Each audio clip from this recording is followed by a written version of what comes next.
banyak kita alami perubahan-perubahan yang terjadi, baik perubahan yang menyangkut sosial budaya, lebih-lebih yang menyangkut sosial politik. Yang tidak banyak mengalami perubahan adalah sosial ekonomi.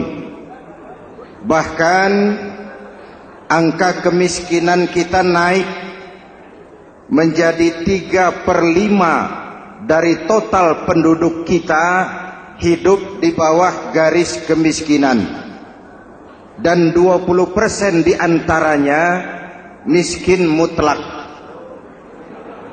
Perubahan-perubahan yang terjadi menyadarkan kita kepada kebenaran Al-Quran ketika Allah menyatakan wa tilkal ayyamu nudawiluha bainan nas.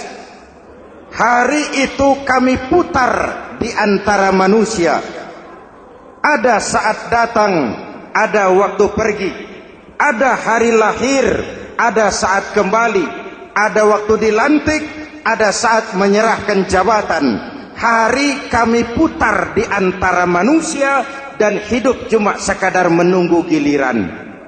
Soalnya kemudian di tengah perubahan-perubahan yang terjadi begitu cepat, what must we do now?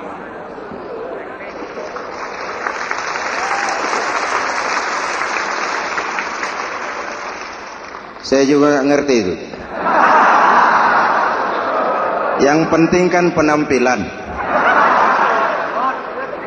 Saudara-saudara kaum muslimin di seluruh tanah air, jadi pemimpin adalah pelayan bagi orang yang dipimpinnya. Okelah, perbaikan ekonomi, pembukaan lapangan kerja baru kita serahkan kepada pemerintah, karena kita percaya mereka orang-orang terpilih belaka yang dipilih dengan kepercayaan akan mampu membawa rakyat keluar dari kesulitan. Amin. Tugas kita sekarang di zaman susah meluruskan akidah. Jangan sampai mbah dukun yang naik ke permukaan. Betul? Islam misinya yang pertama membebaskan manusia dari kemusyrikan. 13 tahun Rasul berjuang di Mekah, menanamkan akidah, meluruskan keyakinan, membentuk iman. 13 tahun membebaskan manusia dari belenggu kemusyrikan. 13 tahun menanamkan la ilaha illallah Muhammadur Rasul dengan seluruh konsekuensinya. Kalau saya yakin tidak ada Tuhan selain Allah, saya tidak akan minta tolong kecuali hanya kepada Allah. Saya tidak akan pernah takut kecuali hanya kepada Allah. Saya tidak akan menggantungkan hidup kecuali hanya kepada Allah. Saya tidak akan minta rizki kecuali hanya kepada Allah. Saya tidak akan melarikan persoalan kecuali hanya kepada Allah. Kalau konsekuen dengan keyakinan ini, mbah dukun nggak dapat tempat.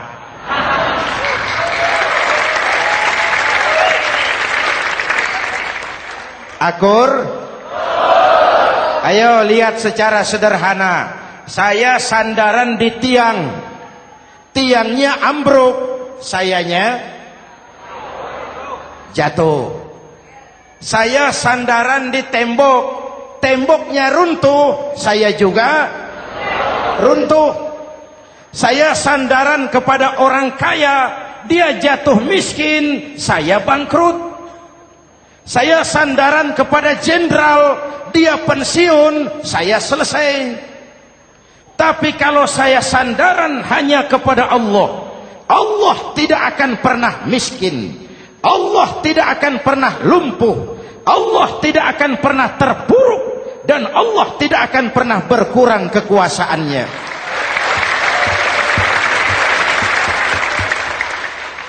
Maka umat Islam, sesulit apapun zaman yang kita hadapi, Allah juga tempat kita bersandar.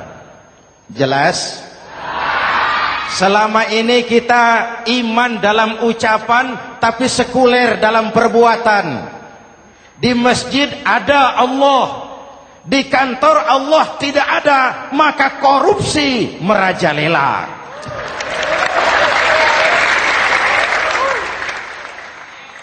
Di masjid ada Allah, di pasar Allah tidak ada, maka timbangan tetap curang. Kita iman dalam ucapan tapi sekuler dalam perbuatan. Oleh karena itu, sesulit apapun zaman yang kita hadapi, iman jugalah pegangan kita. Allah juga tempat kita bersandar. Boleh zaman berubah, akidah jangan sampai goyah. Karena iman kita hidup, untuk iman kita berjuang, dan dalam iman kita ingin kembali menghadap Allah Subhanahu. Selama ini manusia Indonesia kita lebih banyak diisi otaknya, hati sering kosong, agama dangkal, akidah rapuh, moral rendah. Memang kemudian muncul banyak orang-orang pintar, cuma sayang tidak benar. Indonesia kita bangkrut, Indonesia kita terpuruk, Indonesia kita sakit parah kalau diurus orang yang cuma pintar tapi tidak benar. Kita perlu orang-orang pintar, tapi kita lebih perlu orang benar. Jelas? Kalau cuma pintar tapi tidak benar, itu yang sering saya sampaikan, nanti disuruh ngurus beras malah nimbun beras.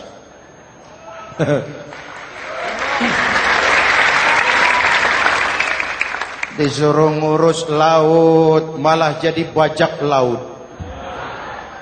Disuruh ngurus hutan rame-rame jadi orang hutan.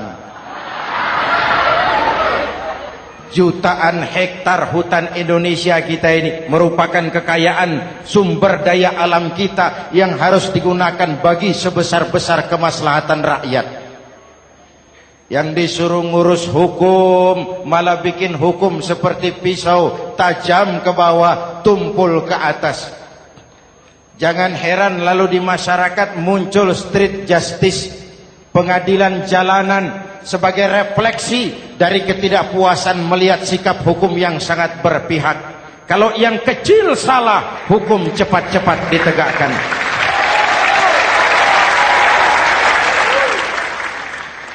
Lihat saja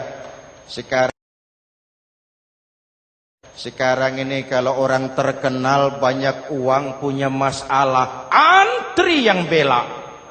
Betul.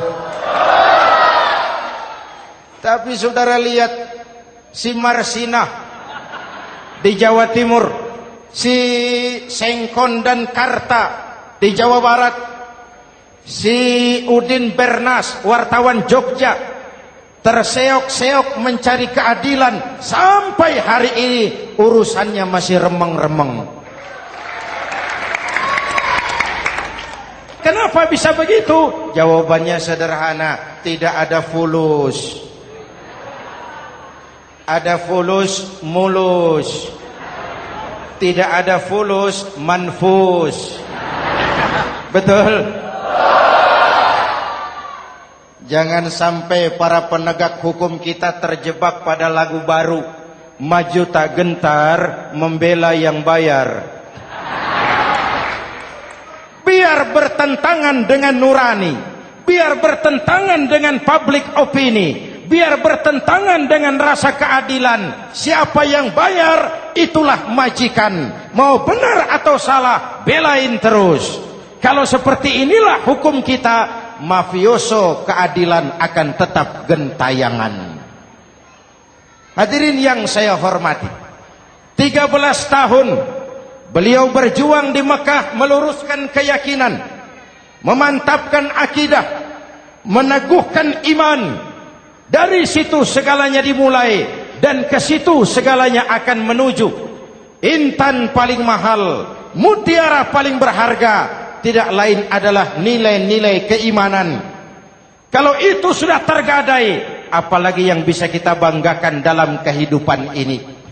Kita merasa harta kita berharga, belum ada artinya ketimbang iman. Kedudukan kita punya nilai pun belum ada artinya ketimbang dengan nilai-nilai keimanan. Itu intan paling mahal, itu mutiara paling berharga. Harta baru ada manfaatnya kalau dilandasi dengan iman.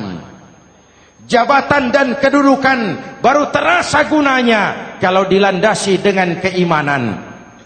Kalau jabatan lepas dari iman, yang akan lahir Fir'aun baru. Jelas? Kalau harta terlepas dari iman, yang akan muncul adalah konglomerat korun. Kalau ilmu pengetahuan terlepas dari nilai dasar keimanan, maka yang akan muncul adalah ilmuwan pelacur yang menyalahkan yang benar, membenarkan yang salah untuk kepentingan pribadi. Dan kondisi seperti itu tidak akan membuat kita makin sehat. Oleh karena itu, pada kesempatan ini, pesan pertama saya, menghadapi zaman susah, tetap jaga akidah, tetap pelihara keyakinan. Kesulitan bukan untuk ditakuti, untuk diatasi. Hidup adalah kerja keras, bukan keajaiban. Perubahan tidak akan datang hanya dengan simsalabim abragadabra. Perubahan tidak akan muncul hanya dengan berandai-andai. Perubahan tidak akan turun dari langit seperti turunnya embun di waktu malam. Perubahan adalah kerja keras, sehingga Al-Quran membimbing kita, innallaha la yughayyiru ma biqaumin hatta yughayyiru ma bi anfusihim.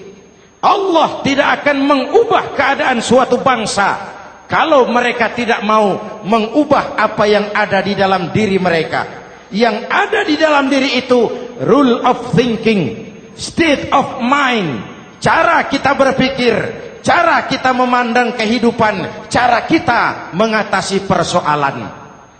Hadirin yang saya hormati, inilah iman. Berangkat dari ini kita menyadari, ini ujian buat kita rakyat.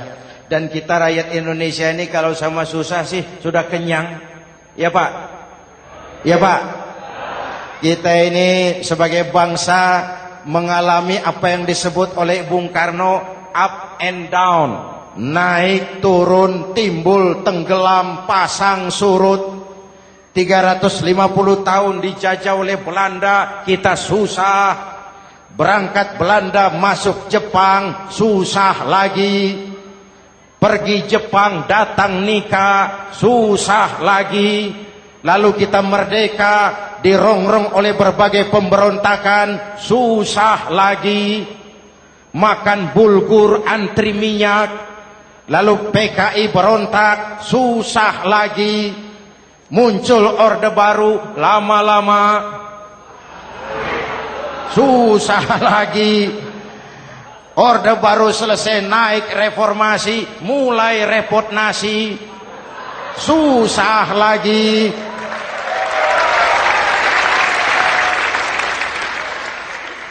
Kalau susah kita ini sudah akrab, sudah intim. Mestinya kalau sudah susah seperti itu, jangan salah sikap menyikapi kesusahan. Jangan sampai kita potong kompas, ambil jalan pintas, terjebak menghalalkan segala cara. Itu tidak akan menguntungkan, itu tidak akan menyelesaikan. Kalaupun selesai, nampaknya penyelesaian sesaat, dan penyelesaian sesaat bukan penyelesaian yang sebenarnya. Karena itu tetaplah dalam koridor keimanan. Boleh zaman berubah, akidah jangan sampai goyah. Silahkan masa berganti, tapi keyakinan jangan mati. Sekali la ilaha illallah, sampai tetes darah paling penghabisan, tetap la ilaha illallah. Sanggup? 3 orang. Sanggup? 21. Sanggup? Kalau sanggup kita harus konsekuen. Saudara-saudara di seluruh tanah air, Misi yang kedua dari Islam setelah membebaskan manusia dari kemusyrikan, membebaskan manusia dari ras diskriminasi, mengikat manusia dengan tali akidah. Sebelum Islam datang, manusia dibedakan oleh warna kulit, manusia dibedakan oleh faktor keturunan, manusia dibedakan oleh faktor harta dan benda. Adalah Rasul yang mengajarkan, innallaha la yanzuru ila suwarikum wala ila amwalikum walakin yanzuru ila qulubikum wa a'malikum. Allah tidak melihat potonganmu, Allah tidak melihat hartamu. Yang Allah lihat itu adalah hatimu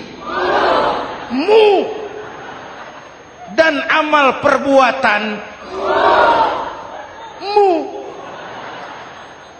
Jauh sebelum Amerika teriak-teriak membanggakan apa yang mereka sebut sebagai Declaration of Independence, Nabi sudah mengajarkan kepada kita semua, An-nas kulluhum li Adam wa Adam min turab la fadla li Arabiyyin ala ujamiyyin illa bittaqwa. Seluruh manusia berasal dari Adam. Adam diciptakan dari tanah. Tidak ada kelebihan Arab dengan yang bukan Arab kecuali takwanya.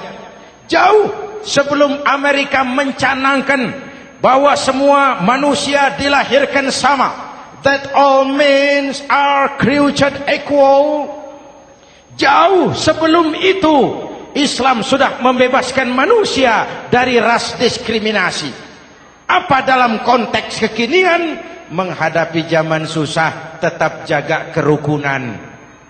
Ya Pak, ya Bu.